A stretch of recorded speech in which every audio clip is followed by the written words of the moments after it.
मेरी आखिरी ख्वाहिश ये है कि मैं अपनी ज़िंदगी की आखिरी रात किसी कुंवारी लड़की के साथ गुजारना चाहता हूँ, जो अपनी मर्ज़ी से मेरे साथ हो। क्या कोई ऐसी लड़की है जो मेरे साथ एक रात गुजारने को तैयार हो? ये अल्फाज जब मौत के मुंह में खड़े कैदी राघव की जुबान से निकले, तो पूरे शेरगढ़ जेल में सन्नाटा छा गया। अफसर एक दूसरे का चेहरा देखने लगे। सिपाहियों ने कहा, ये ख्वाहिश तो कोई पूरी नहीं करेगा, मगर कानून कहता था कि मौत के कैदी की आखिरी ख्वाहिश का एहतराम ज़रूरी है। राघव ने कहा, अगर बाहर से कोई नहीं आता तो मेरा ऐलान करवा दीजिए। शहर की गलियों, चौक चौराहों में मुनादी करवा दी गई। कैदी नंबर 302, जिसे 2 दिन बाद फांसी दी जानी है, अपनी आखिरी ख्वाहिश के तौर पर किसी कुंवारी लड़की के साथ एक रात गुजारना चाहता है।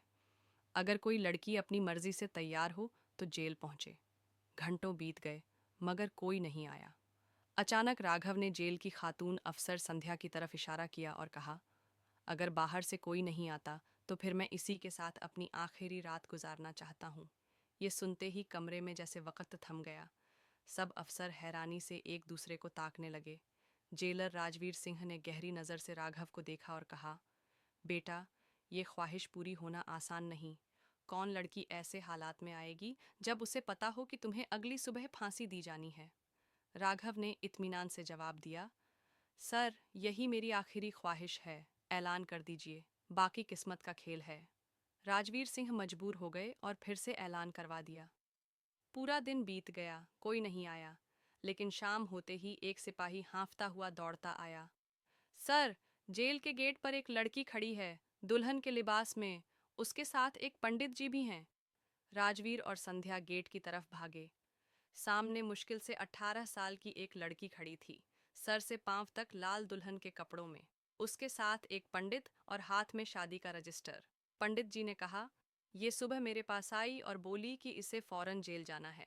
मैंने वजह पूछी तो कहा, जिस शख्स को फांसी होने वाली है वो इसका महबूब है। ये अपनी मर्जी से उसके साथ आखिरी रात गुजारना चाहती है। मैंने बहुत समझाया, मगर ये अपनी जिद पर अड़ी रही। राघव को सेल से बाहर लाया गया। उसने लड़की को देखा और मुस्कुरा कर कहा, अब वादा पूरा करने का वक्त आ गया है। इसे मेरे सेल में भेज दीजिए। सुबह जो होना है हो जाएगा। दरवाज़ा बंद हुआ, ताला लगाया गया और जेल अमला दफ्तर लौट आया। मगर उस रात कुछ ऐसा हुआ जिसकी किसी ने कल्पना भी नहीं की थी। कहानी आगे बढ़ती है। राघव का भागना, लड़की की असलियत, नाजनीन की कुर्बानी और आखिरकार राघव का बेगुनाह साबित होना।